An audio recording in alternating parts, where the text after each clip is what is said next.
Próximo entrevistado es el periodista Santiago O'Donnell, es además escritor, editor jefe de la sección El Mundo en Página 12, y entre sus obras se encuentra ArgenLeaks, que trata sobre los cables de Wikileaks relacionados con la Argentina. También es director de filtraleaks.com.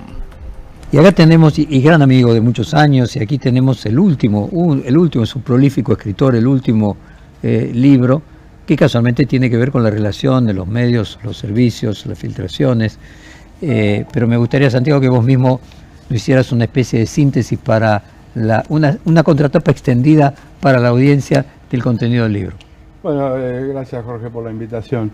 El libro te diría que es un 30% ensayo, donde resumo mis 40 años de periodismo y mis 15 años dedicados casi exclusivamente al estudio de las filtraciones, y un 70% te diría una especie de thriller de verano con algunas de las grandes filtraciones que todos conocemos y que yo tuve la suerte de tener participación directa, como fueron los Wikileaks o los Panama Papers, y después otras filtraciones menos conocidas pero igualmente impactantes, que me parece que van a sorprender y divertir. Pero ¿qué te deja como enseñanza toda esa experiencia? Sí, una reflexión sobre el periodismo, ¿no? Que creo que cuando nosotros empezamos el periodismo, los periodistas daban las noticias. Hoy en día me parece que a lo sumo las curamos, las analizamos, pero las noticias las dan las mismas personas con sus celulares. Cuando empezamos por ahí había 4 radios, 5 diarios, 6, ¿cómo se dice?, programas de televisión.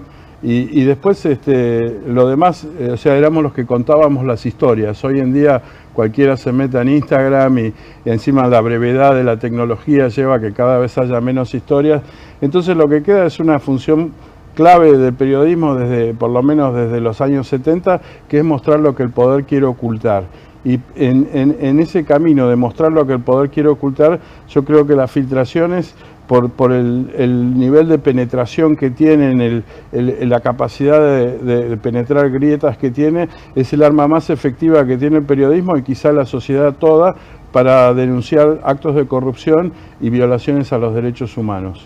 O sea que pasamos del periodismo de registro a que el registro se convirtió en una commodity que no tiene ningún valor porque lo hacen directamente, no hace falta la intermediación, el trabajo de nadie. Pasamos a un periodismo en que su valor es descubrir lo oculto. Sí, y no solo eso, sino que pasamos una época, y esto creo que vos acá en Perfil lo vivís más que nadie, donde es muy difícil distinguir lo que es la publicidad y la propaganda de lo que es el periodismo.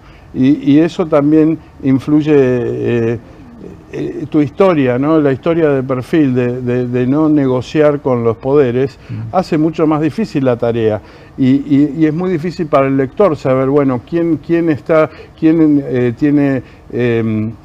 negocios o alianzas con los poderes de turno y quién no. Y me parece que esto lo que tiene la filtración es que, como decís vos, se elimina el intermediario. Acá el protagonista no es el periodista, no es el periodista que acompaña una documentación, es la documentación que la persona que la recibe puede analizar tanto su validez como su veracidad, y el periodista puede hacer una curación y acompañar, pero lo que realmente importa es esa filtración. No, te iba a decir, no solamente los medios, sino los periodistas. Hay todo un debate en la Academia Nacional de Periodismo sobre si muchas de las personas que aparecen en televisión, en programas periodísticos, podemos considerarlos periodistas. Porque en algunos casos son operadores, relacionistas públicos, personas que en realidad están cumpliendo la tarea de difundir una visión no verista de la realidad, sino adecuada a las necesidades de quien paga esa visión, ¿no? Exactamente, ese es todo un tema. Hay periodistas muy ricos también, que es algo que en el pasado no existía, y que tiene que ver con esto. Entonces la discusión es si son periodistas. Bueno, yo creo que los periodistas hoy son los que muestran lo que el poder oculta. Y eso me parece que se ve más en filtraciones que nada. Ahora, no quiere decir, y lo hablo por ejemplo en el libro, cómo la geopolítica atraviesa todo esto. O sea, es un libro donde miro no solo los aspectos geopolíticos de las grandes filtraciones, sino también los aspectos jurídicos, que también van cambiando mucho. O sea, Lula fue liberado hace poco por una filtración. La Corte Suprema de Brasil toma una filtración para liberarlo, en quizá la causa más importante de la historia moderna de Brasil. El cuerpo judicial más importante de América Latina. Y esto hace 4 años, cuando acá hubo una filtración escandalosa, la famosa filtración del Lago Escondido, donde toda una serie de magistrados y funcionarios del gobierno de la ciudad reciben dádivas y entran en conflictos de intereses, cuando se entera la prensa, inventan facturas truchas, y eso llega al juez Sebastián Ramos federal, donde ni siquiera toma una medida, porque de vuelta lo que importa no es la captura de chat de estos señores confesando sus delitos, sino lo que importa es la información, que se puede chequear de 1000 maneras. Y sin embargo, ahí se junta un poco el macrismo, la familia judicial y ¿cómo se dice? Y con ese poder y el grupo Clarín, obviamente, y logran frenar una filtración que 2 años más tarde, con el caso Andis, Milei no logra frenarla, lo cual demuestra quién tiene el poder real en la Argentina. Pero sí, las filtraciones tienen ese poder, ¿no? O sea, uno, por ejemplo, si tomamos esta última filtración de Andis, si yo vengo, Jorge, y te digo, bueno, tengo una fuente, me dijeron que hay coimas ahí, seguramente la gente que odia a Milei va a decir, sí, tiene razón, yo ya lo sabía inclusive. Pero si vos mostrás uno de los mejores amigos, el abogado, quien conoce todos sus asuntos legales y es que está a cargo de una agencia, que aparece su voz diciendo cómo funciona el esquema de coimas, y durante una semana el gobierno no dice absolutamente nada, Spagnuolo no dice absolutamente nada, y encima lo echan a Spagnuolo, con lo cual prácticamente se convierte en una confesión. Entonces ya no solo el 60% que no votó a Milei lo cree, tampoco el mismo tipo que dice, y yo al Jabo lo banco, qué sé yo, pero acá me parece que se mandaron uno, o sea, ya prácticamente toda la Argentina lo cree. Y ese para mí es el gran poder de la filtración, que la filtración por un lado siempre muestra algo que el poder oculta, o sea, nunca puede haber propaganda o publicidad o esto que vos hablabas antes, porque está mostrando a alguien que alguien está tratando de ocultar. Y por otro lado, de vuelta, lo que importa es el documento y no lo que te dice el periodista.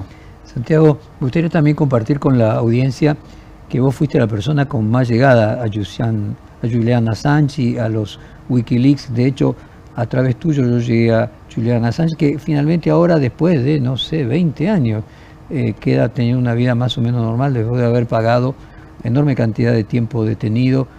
Podríamos decir, incluso cuando estaba en la Embajada de Ecuador, era casi una detención porque el espacio que tenía era mínimo. Me gustaría alguna reflexión respecto de Wikileaks y el precio que pagó por la filtración Julian Assange. Sí, es muy interesante. Yo creo que Julian Assange es el periodista más importante y determinante de este siglo. Sé que vos y Perfil lo ha reconocido y creo que con mucha justicia. Es un hombre que realmente ha hecho mucho esto de pelear el poder. Y ahí vamos un poco al tema de la geopolítica, ¿no? Una de las grandes ironías es que los mayores filtradores del mundo son justamente el gobierno de Estados Unidos y el gobierno de Gran Bretaña, que son los que persiguen a Assange y son los que persiguen a los filtradores cuando filtran cosas que a ellos no les gusta, ¿no? Si nosotros, por ejemplo, el Consorcio de Periodismo Internacional, que es uno de los grandes consorcios de filtraciones que por ejemplo publicó los Panama Papers, y el OCCRP, que es el otro gran consorcio periodístico que publica muchas filtraciones, bueno, uno se especializa en filtraciones de China, el otro se especializa en filtraciones de Europa del Este, los dos reciben mucho financiamiento de Estados Unidos y Gran Bretaña, y oh casualidad nunca encuentran ninguna filtración en Estados Unidos y Gran Bretaña. Entonces, por un lado, cuando sale lo de Wikileaks, Estados Unidos lo ve como un ataque de Rusia a Estados Unidos, cuando salen los Panama Papers, Xi Jinping y Putin lo ven como un ataque de Estados Unidos a Rusia. Entonces, por eso digo que las filtraciones son un poco la bomba atómica en estas guerras de información. Y con respecto a Wikileaks, lo que está pasando ahora es muy interesante, porque la causa Assange, donde es el primer periodista que es criminalizado por publicar, ¿no? Hasta ahora siempre la justicia hacía una distinción entre la fuente y criminalizaba cualquier fuente que obtenía una información violando alguna ley de seguridad informática o de seguridad nacional. Yo estoy convencido que nuestro derecho constitucional a difundir información protegido por el Pacto de Costa Rica, que vos lo conocés muy bien porque has llevado tu causa a esa corte, está por encima de las leyes locales o leyes nacionales de seguridad nacional o de seguridad informática. O sea, si vos obtenés una información que es de interés público y con el solo propósito de publicarla, yo creo que ahí tenemos un derecho constitucional que no puede ser violado por ninguna ley.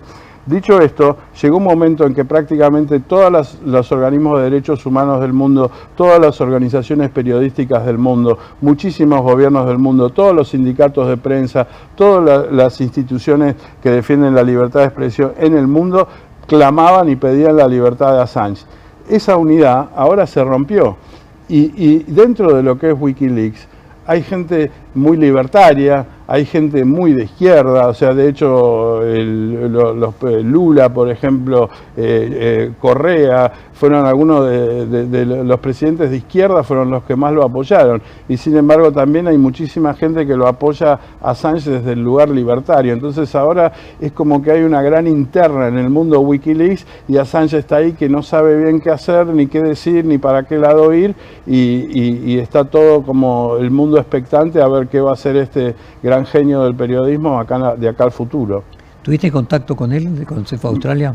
Mira, desde que se fue a Australia no lo pude ver y te diría que muy poca gente, la misma gente, está como encerrado. La misma gente de Wikileaks no tiene acceso a él. Lo último que supo es que él hizo 2 apariciones públicas, hizo una en la funeral del Papa Francisco, y ahí tuvo una reunión con Lula, y después estuvo en Cannes a la presentación de un documental sobre Wikileaks que ganó la Palma de Oro, y ahora esto no era muy conocido, estuvo hace poco en Islandia hablando sobre la posibilidad de hacer un programa de televisión, de entrevistas, y ahí es donde surgieron todas estas internas sobre, bueno, entonces de qué va a hablar, con quién va a hablar, y bueno, salvo ese viaje fugaz a Islandia, no es mucho más lo que se sabe de él. Santiago, quiero aprovecharte más allá del libro para que compartas con nuestra audiencia tu opinión geopolítica de lo que está pasando entre Estados Unidos y Argentina y en la triangulación con China.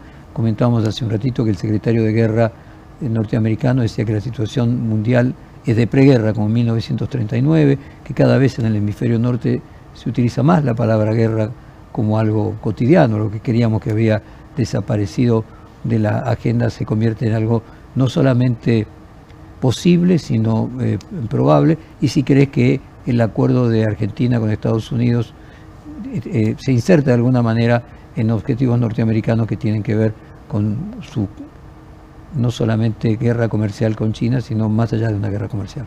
Y un par de cosas ahí. En primer lugar, es la primera vez desde la iniciativa del ALCA de George Bush hijo que alguien en Estados Unidos le presta atención a Latinoamérica. Yo no sé si es bueno o es malo, generalmente nos ha ido mejor cuando Estados Unidos no nos miraba, pero claro, hay un gran problema acá para Estados Unidos, que obviamente está haciendo esto por razones geopolíticas, y es que sabe que Argentina es muy dependiente de China. O sea, a Estados Unidos le encantaría que Argentina no haga ningún negocio con China, pero sabe que si Argentina no hace negocios con China, se funde. Entonces tiene que tolerar y está haciendo como esta especie de diferenciación de permitir los acuerdos comerciales, permitir el swap, pero no permitir la base de observación y todo lo que tenga más que ver con aspectos militares, ¿no? Entonces, y en cuanto a la guerra, lo mismo.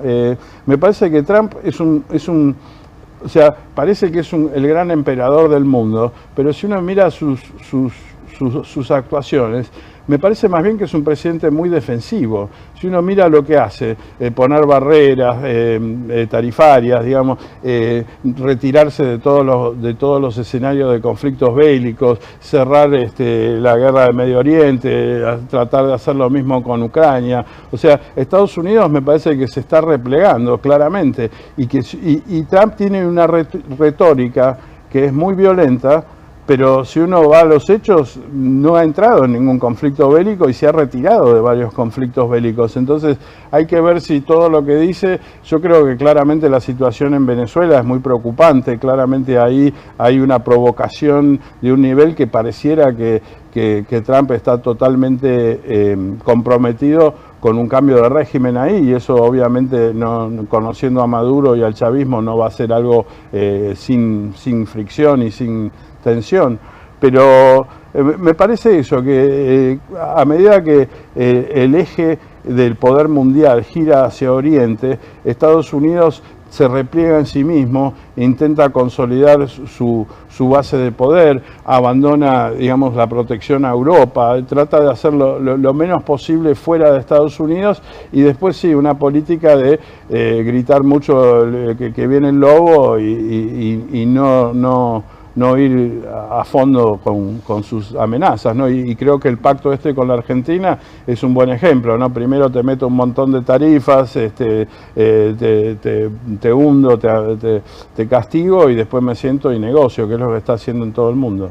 Santiago, déjame volver nuevamente al libro, y quería engancharlo con algo de actualidad de Trump, ¿no? Que son, ya no sé cuántos eran, 230.000 mails que demostrarían la relación de Trump con Epstein, y al mismo tiempo otros 230.000 mails que demostrarían las relaciones de los demócratas con Epstein. Es decir que, nuevamente, todos son filtraciones, porque también los mails obviamente son filtraciones. Sí, en este caso son publicadas por el Congreso, con lo cual no las definiría como una filtración, sino es información pública, pero sí tienen más o menos el mismo efecto. Pero están obtenidas de una manera que en el pasado esto era privado, para decirlo de alguna manera. Sí, yo creo que ahí, si me permitís, sí, y si querés después te hablo un poquito de Epstein, pero yo para mí es muy importante demostrar dos grandes mentiras, porque ahí lo que empecé a ver es que la información hoy en día en el mundo vale más que el oro, vale más que el dinero, vale más que las armas, vale más que el territorio, porque si vos tenés una mina de oro, pero yo tengo acceso a tus cuentas, yo tengo acceso a tus delitos privados, yo tengo acceso a los movimientos de tu familia, yo tengo el poder sobre vos. Entonces digo, si es tan importante el poder, ¿por qué no nos fijamos quién tiene la información, quién la controla y cómo circula? Porque me parece que tiene mucho que ver con los modelos políticos. O sea, para mí importa mucho más para la democracia quién controla la información a quién controla el dinero. Y sin embargo no lo miramos tan así. Hay dos grandes esquemas, ¿no? Por un lado vos tenés el esquema de una dictadura que es totalmente vertical, o sea, vos tenés el dictador y todos los ciudadanos le dan toda su información al dictador. Podrán intentar intercambiar información entre ellos, pero eso es ilegal y va a ser perseguido y va a ser muy difícil de hacer. A su vez, el dictador baja la información que quiere a través de la propaganda. Es un modelo totalmente recto.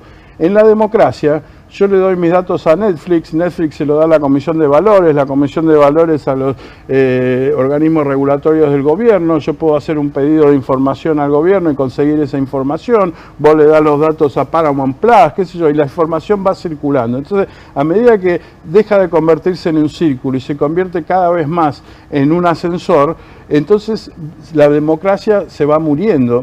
Así como se muere la democracia cuando no circulan las personas y cuando no circulan los bienes, mucho más se muere la democracia cuando no circula la información. Entonces, ¿cómo hacen los grandes élites y corporaciones y poderes para controlar la información? Con dos grandes mentiras. La primera es que la información se roba. Es imposible robar información, la información no se puede robar, nadie ha robado nunca información porque no existe el robo de información. O sea, una vez me dijo Assange, yo voy caminando por la calle, te miro de reojo el reloj, ¿te robé la hora? No, no te puedo robar la hora. Si yo me entero que Jorge Fontevecchia es el presidente de Perfil, yo me enteré, vos no dejaste de ser el presidente de Perfil porque yo me enteré. O sea, la información uno se accede o no accede, la sabe o no la sabe. Después podrá haber leyes que digan no tenés derecho a acceder a tal información, pero nadie puede decir que me robé la información, porque para que haya un robo tiene que haber una sustracción. Entonces ya cuando salen a gritar, uy, robaron información, están mintiendo. Y ahí viene la segunda gran mentira, que es decir que publicar es espiar. O sea, el espionaje es un acto entre privados. Yo me junto con vos, Jorge, y digo, necesito que le pides al señor ese, tráeme la información, yo te pago tanta plata y vos me das la información. Es un acto entre privados. Publicar, su palabra lo dice, es un acto público de cara a la sociedad, donde yo publico información de interés público. Entonces, decir que publicar información de interés público, como hizo Julian Assange, fue condenado por espionaje, es un despropósito total. Pero eso es lo que hacen los grandes poderes para que no nos enteremos. O sea, ¿cuál es el secreto más grande del mundo? Y debe ser la fórmula de Coca-Cola. Eso te demuestra el poder que tiene Coca-Cola. Imagínate la cantidad de lobbyistas, banqueros, informáticos, básicos, seguridad, lo que tiene el dinero y el poder que tiene que tener Coca-Cola para que mañana no salga todo internet la fórmula de Coca 1000, o sea, si mañana se supiera la fórmula de Coca-Cola, habría 10.000 Coca-Colas truchas mañana circulando por el mundo, y hace, no sé, 80, 100 años que nadie logra descubrir esa fórmula. Eso te demuestra que Coca-Cola tiene más poder que cualquier gobierno, y por eso digo que cómo funciona la información, cómo circula, quién la tiene, cómo se retiene. Me parece que, bueno, eso es un poco lo que escribo en el libro, que el principio del libro es ensayo y después uso todo esto para hablar cómo va cambiando la jurisprudencia, ¿no? Barceló, el gobernador de Puerto Rico, tuvo que renunciar porque en un chat con su gabinete hizo comentarios homofóbicos sobre Ricky Martin, y Ricky Martin y Bad Bunny, los principales artistas de Puerto Rico, se subieron a la plaza principal de San Juan, separaron la estatua con la bandera de Puerto Rico y tuvo que renunciar el gobernador. Ese es el poder de las filtraciones. Ni hablar de Football Leaks, que ahí le cuento, es impresionante la cantidad de información que salió sobre futbolistas y empresarios argentinos y cómo evaden impuestos, y acá la Argentina no llegó nada de eso, ¿no? Y bueno, hay los hackeos, por ejemplo, las filtraciones que terminaron con Rusia expulsado del movimiento olímpico, y cómo Rusia contraataca hackeando a la Asociación Mundial de Doping para demostrar que los principales deportistas de Occidente consiguen todos permisos para tomar remedio contra el asma para tener mejores performances en los Juegos Olímpicos. O sea, y por supuesto las filtraciones rusas o chinas no nos enteramos, en cambio las estadounidenses están en todos los diarios del mundo. ¿Y el caso de Epstein? El caso Epstein me parece que es un poco el punto débil de Estados Unidos. En Estados Unidos yo creo que la economía obviamente es importante en cualquier elección, pero es mucho más importante en la Argentina que en Estados Unidos. Por ejemplo, la política exterior no existe en Estados Unidos como tema, muy poca gente la sigue.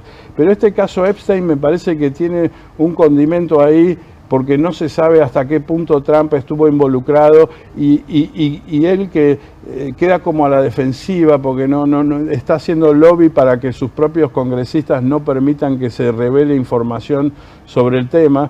Parece que este señor Epstein tenía muchísima influencia, tanto en el gobierno de Estados Unidos como en el gobierno de Israel, hicieron tratados internacionales. Bueno, también el príncipe Andrés fue despojado de todos sus títulos por su relación con Epstein, y me parece que es una historia que ha capturado el imaginario colectivo de los estadounidenses y del mundo, y entonces cuando una noticia tiene tanto atracción, y tiene atracción justamente porque el poder la está ocultando, si llega a conocerse, digamos, una gran pulseada entre Trump y la sociedad sobre si se va a conocer o no el secreto. Última pregunta, pronóstico de experto. ¿Crees que los demócratas se recuperan, que esto que pasó con Mamdani es algo más grande que lo que pasa en Nueva York, y que el próximo gobierno norteamericano va a ser demócrata? Me parece que está soñando. Deseo, te lo transformo deseo en pregunta. Sí, aparte es muy divertido, a vos te ha pasado 1000 veces, ¿no? Nosotros los periodistas lo único que no sabemos es qué es lo que va a pasar. Te podemos contar todo lo que pasó, pero lo que va a pasar no. Ahora, si miro cómo están las cosas, me parece que es similar, tampoco creo que Milei va a perder en 2 años. Me parece que esta ola de extrema derecha, de libertarismo... Vino para quedarse. Vino para quedarse, y en este momento me parece que Trump está haciendo suficientes cosas de manera disruptiva, porque de vuelta no es un Milei, es un tipo proteccionista y demás, ¿no? Que hasta ahora me parece que la economía le está funcionando, y que en general, bueno, lo que decís lo de Mamdani me parece que es un fenómeno totalmente local, o sea, siempre gana la izquierda en Nueva York, o sea, es un personaje nuevo, fresco, pero antes la tuvimos a Ocasio-Cortez, lo tuvimos a Barry Sanders, digamos, son gente que muy atractiva, sobre todo para los medios dominados por el Partido Demócrata y demás, pero que no tienen un 20-30% de gente que los ama, pero no creo que sea competencia seria en este momento Mamdani. O sea, un afrodescendiente como Obama, para llegar al poder tuvo que hacer muchísimas concesiones que no sé si Mamdani estaría dispuesto. Santiago, como siempre, un placer grande. Déjame terminar la nota mostrando nuevamente la tapa de tu libro y diciéndole a la audiencia que cada vez te pareces más a tu papá. Bueno, Jorge, estar acá con vos para mí es un enorme placer y te felicito porque realmente es de los pocos lugares donde se hace periodismo. Muchas gracias. Pues tuvimos acá el placer de tener a Santiago O'Donnell y vamos a corte.